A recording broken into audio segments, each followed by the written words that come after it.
I was up at our Truckee cabin. Went fishing that weekend, and on that morning, at 3 o'clock in the morning, our oldest son called from Las Vegas, celebrating his birthday there, and he was called and said that, gee, Dad, have you heard about the fires in Santa Rosa?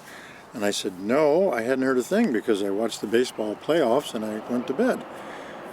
And he said, yeah, and I can't get a hold of Mom. So I started calling. I called about half a dozen times and nothing, because I didn't know at that time that everything was down, but it was all down. And I decided, well, I better head for home. So about 4 o'clock I was driving, and I got to Vacaville, and our other son, who lives in Tennessee, called and said, you know, I called my buddy, the sheriff, Dave Thompson, and he's going to go up there and check on Mom. And so when Todd called and said his mom is up here, I'm like, that is not good, Todd. I told him that. I said, Todd, that's not good. That area is decimated. And I didn't know what to expect when I got up here, what I was going to find. But driving down Linda Lane and seeing everything completely gone, and just thinking that has no one at home to help her. They can't get a hold of her. Those aren't good signs. Lloyd's gone. These signs are adding up to be bad news. At 11 o'clock, I had a telephone call, but I never bothered getting up I would have to run around the bed to pick it up, and I wasn't feeling that well, so I just let the phone ring and I didn't pick it up.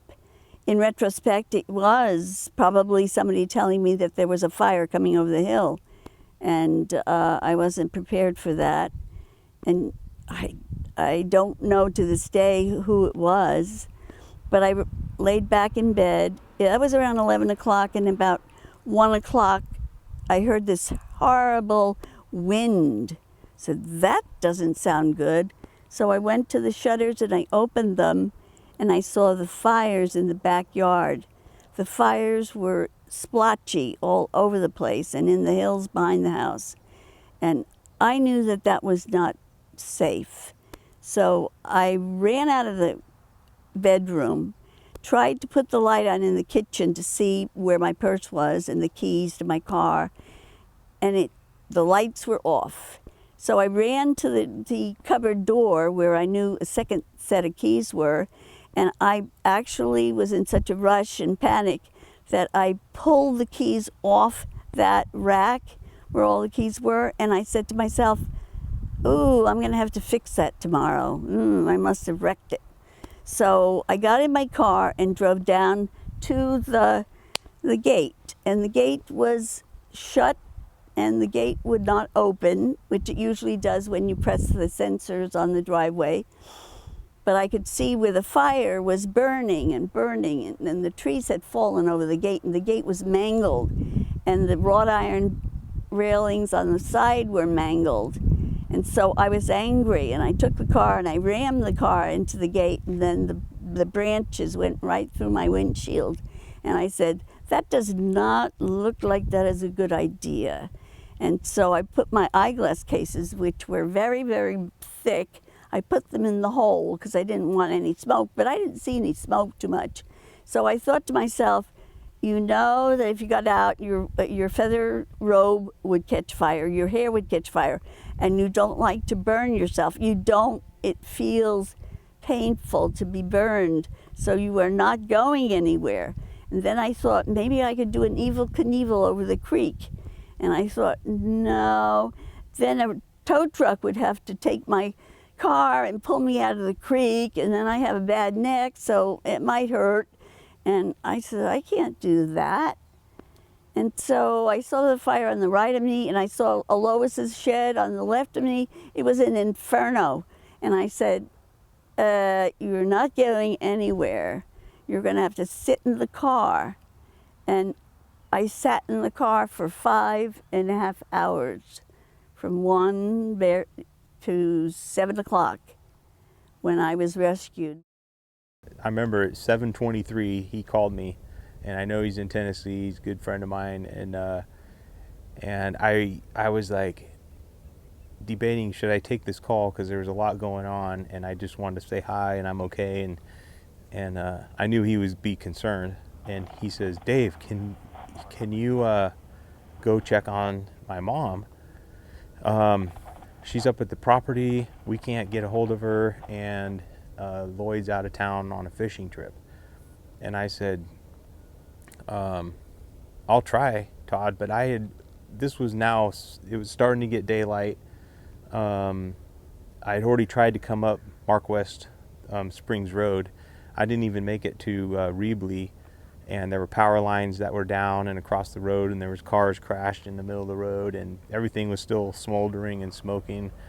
I said, I've been up that way a little ways and I had to turn around, so I'll try again though. So I was in a position at that time to be able to come up and see, and I was concerned that she may still be here, and I didn't know. So I just jumped back in my car, came up Mark West, and again I was dodging power lines that were down, power poles on the road, and trees and other things that were on fire, and just kind of zigzagging my way up. It was pretty much a ghost town up here, and again everything's still smoldering, and got to Linda Lane, came down the road, everything was burned here, and I even in fact had a hard time finding the right address. I've been here several times, helped move some things here and do things with Todd, but I knew there was a bridge, and it just looked so different because everything was gone and none of the landmarks are here to kind of give you an idea. As I pulled up, I saw a van right at the entrance on the inside of where the gate used to be, and it wasn't burned. Everything else around here was completely burned. All the cars were on fire or had burned, and this was just so out of the norm that it wasn't on fire or hadn't burned to a crisp. And the door of the van opens up, and KG gets out. Her hair is just going every which direction, and she looked like she'd been through a war, which she really had. And I said, KG, is that you? It's me. And I was like, oh my goodness, I can't believe it. First of all, everything had burned, and Todd had just asked me to come up and check on her mom, and I'm thinking, what's the chances that she would still be there? Certainly she got out, and lo and behold, there she was, getting out of the van. She had a robe on, and just had been through a terrible night. So I got out of my car, made my way through the creek and onto this side of the property, and took hold of her and helped her get down to my car. And as we were going down, she was just her, kind of herself. I said, where's Lloyd? And she said, he's on a fishing trip in Tahoe. He wanted me to clean the garage. I remember her saying. I kept the air conditioning on, and when I was rescued by Dave Thompson, the sheriff, I looked at the mileage on my gas tank, and it was 9 miles to go. So I had 9 miles to go, and the air conditioner was on all night. And I moved from the driver's side to the passenger side because it was more comfortable there, but nothing was really comfortable. And I said to myself, oh my goodness, when I found out everything was gone, I said, the only thing I have is the stuff in my car. And I've been meaning to clean it out. But if I didn't have the stuff in my car, I wouldn't have had anything. So now I have everything in my car, and it's the reason why I never cleaned it out.